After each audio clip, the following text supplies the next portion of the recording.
We had a caller just a couple of minutes ago say, I'm not so upset at Zach Sealer because it was a hero or zero play. And I started thinking about this. Did the reward really outweigh the risk? Zach Sealer, let's say best case scenario, blocks the punt.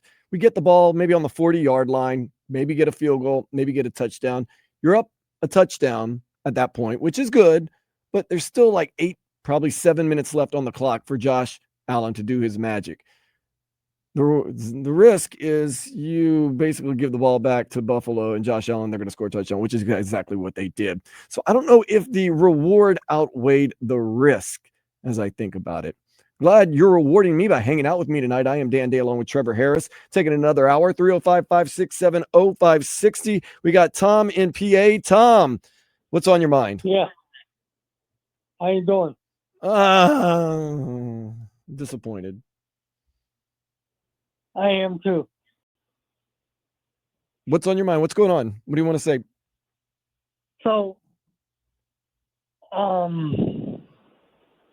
think McDaniel needs to be fired because of play calling. Because we need to run the ball. I thought the play calling was okay tonight. Remember that first drive, 10 plays, Ollie Gordon the second runs it in, 7-0. At the end of the game, when Tua threw that interception, run the ball. Yeah, it was a first down, and there was 3 minutes left on the clock, and you were being pretty successful with the run. And argument, though, Jalen Waddle had been owning Tre'Davious Byrd, LSU guy, by the way. But nonetheless, he'd been owning those guys. But, yeah, that's very easy to question it now. But, yeah, why not a little run the ball, set up some play action, or set up all your plays? I'm thinking to myself, run the ball. And then, not sports related, can we give a praise to the York, Pennsylvania, a praise that died over the last night? Definitely. Thank you so much for that. Going back to the phone lines, 305-567-0560. I think we have Brian over in Fort Lauderdale. Brian, how you doing? Hey, man. I'm doing all right, Dan. How you doing? I'm a little upset, a little frustrated. I was having such good vibes in the Dolphins. I was kind of going with what they were cooking, keep the ball. Why, my dude? Come on, man. I think, the Dolphins did a decent job. You're right. Decent job. You're right. Decent. They did okay against Josh Allen. I mean, you let the Indianapolis Colts and the Patriots get like 4 sacks. And what do they do with the Buffalo Bills, my guy? What do we do with the Buffalo Bills? Yeah. They did a lot better than the past 2 games. They did a lot better, but what does that matter if you don't win? It's one of those things. I listen. I'm as a Bills fan because I don't care about the Dolphins. I thought you guys did really well. Were you ever scared in this game? I may or may not have tinkled a little bit. I'm being serious, bro. I believe I expected to demolish you guys, and you did really well. Like you guys did, oh my god. I felt like we went out there and emptied the arsenal. I felt like you guys went out there and it was just another day at work. Like, let's just get through this day. Let's get our win. Let's go home. Let's do as little as we possibly need to. And let's just, get 3-0 on the season and have a long, restful week. Very businesslike. I don't like that. I don't like that, but you guys were very businesslike tonight. Hey, at least we didn't embarrass you guys, right? No, you didn't. But I mean, is that the way we're going to go as a Dolphins fan? That's our goal, to not get embarrassed this season? Well, you guys did not get embarrassed. So that's from what you've been showing us the past 2 weeks. This is your statement game. Like, all right, maybe McDaniel could have another week. Hold up. You're 100% right.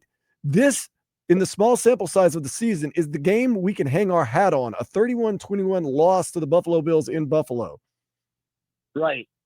That's the reason why. Right? That's the reason why the Dolphins fans are so upset right now. Oh man. Hey, listen, as a Buffalo Bills fan, you know how many years we had to suffer through this? I understand. So sometimes some teams have to live this experience too. Did you go through I'm not 25? calling myself cocky, but I'm just saying I live down here in Florida. I hear all you guys every day talking so much crap on the Dolphins, which I love, by the way. Keep doing it. But it's kind of cool to hear other teams suffer the way the Buffalo Bills fans have suffered. I don't know if you guys suffered for 25 years without a playoff victory, and I do remember you going to 4 Super Bowls, although you didn't win any of those Super Bowls. Nonetheless, and I do, there's always negative things to say about every team. We're just trying to keep it real with this Dolphins team, and right now it's you just kind of feel low, man. Just kind of feel low. 305-567-0560, the number to call. I think we have, let's see, this is Mario in Tampa. How you doing? Hey, how you doing, Dan? Nice to talk to you. Hey, let me just say a couple of things real quick. Number one, on Sealer, that wasn't coaching. That was Zach freelancing. As you can see, one of the things I discovered tonight, I didn't know. I saw the game on that GenCast from Amazon. Okay. And it shows you the all 22 all the time. Mm-hmm. And you could see he was the guy going to the punter. And, I get it. He blew up his guy. He thought did. he had a chance, and I haven't rushed a punter since 1975 when I was in high school. But even back then, they would tell you that you go to a spot to the side, not right up at him. So he was trying to carry too much. Number two, I know McDaniel is going to stand up for Tua and say, oh, look, on that interception, Daniel Brunsfield, or whatever his name is, was doing his best impression of a matador by saying Olay to that guy. Couldn't even put a hand on a guy. That's how bad it. Couldn't even put his hand on him to slow him down for Tua. But a good quarterback sidesteps that or knows how to throw it away and get away from it. And finally, I don't know what's happened for 3 games. For 3 games, we couldn't get a play in before 5 seconds. Finally, we get it in, and we had more than 10 seconds at the line most of the time. What the F happened, and why haven't we been doing that for 3 years when we're all screaming about it? Okay. Yeah. So what I'll say about it is this, and everybody's just got to come to realization that, Tua, man, he is like a eunuch at a brothel, man. He knows what's going on. He sees it every day. He knows what he's supposed to do, but he just doesn't have the equipment to get it done, brother.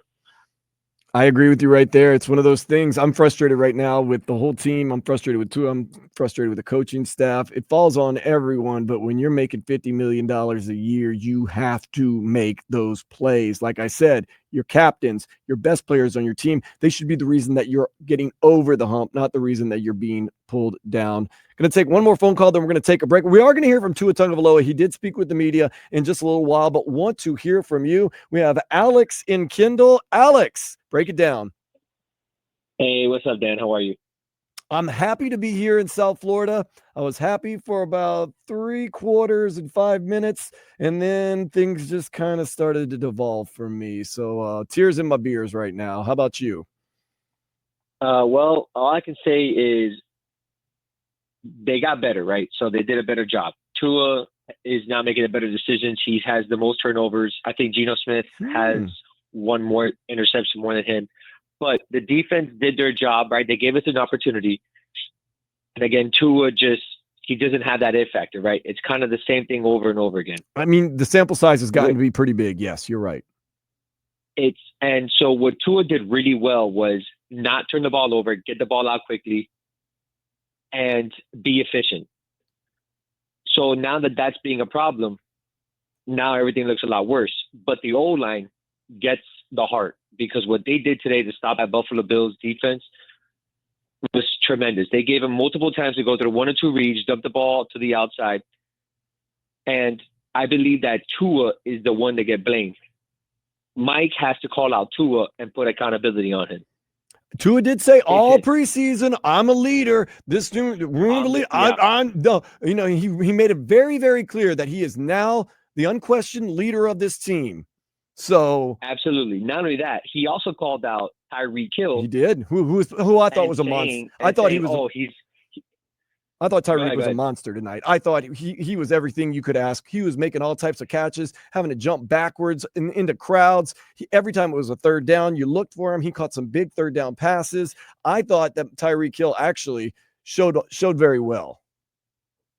Absolutely. So, and this is where I started to get frustrated, because if Tua cannot get the ball in an efficient way to Hill and to Waddle and all these other guys and the playmakers, right? Because that's what we do. Now, why can't we just go ahead and move on the piece and say, listen, look, take a bench. We have 2 easy games coming up. Let's see the rookie. Let's see what we got. And then you move on from there. I understand we're paying him $50 million. I understand it's going to be a disaster, a press release. But there's got to be pressure on Mike McDaniel to make sure that if your job is really on the line, you got to start winning football games. That's right. I'm all for that right there. Accountability. Now, Dolphins fans, if you're one of those Dolphins fans that is eternally hopeful, like myself, I always believe there's hope, even though you're 0-3 on the season and you just suffered a heartbreaking loss.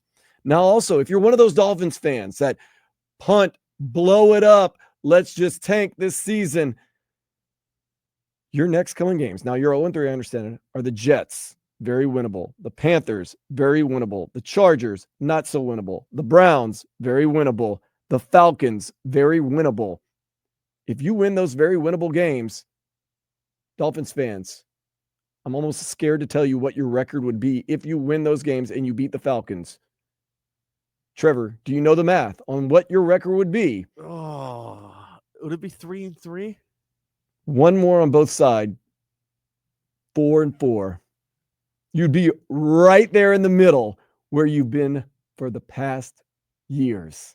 Mediocrity. The circle of mediocrity. To spin that wheel, baby. You can beat, especially when you play against the Bills tonight. You're showing improvement. You can beat the Jets. That's 1-3. You can beat the Panthers. They're terrible. Terrible. They're awful. I'm not talking about the Florida Panthers. The Florida Panthers might put up more of a fight. Carolina Panthers. The Carolina Panthers could just go to be a Division III school anyways. Now you're 2-3. Let's say the Chargers win. I'm not going to get crazy, but crazier things have happened. I'm just saying though. No, but now you're 2-4. You can beat the Browns. You can beat the Browns. You're 3-4. The Falcons. You can beat the Falcons. You're 4-4 Dolphins fans. Then who's after the Falcons? That's going to be tough. That's the Ravens and the Bills again. So Ravens on a short week too, also, by the way. Yeah. So, but just keep that in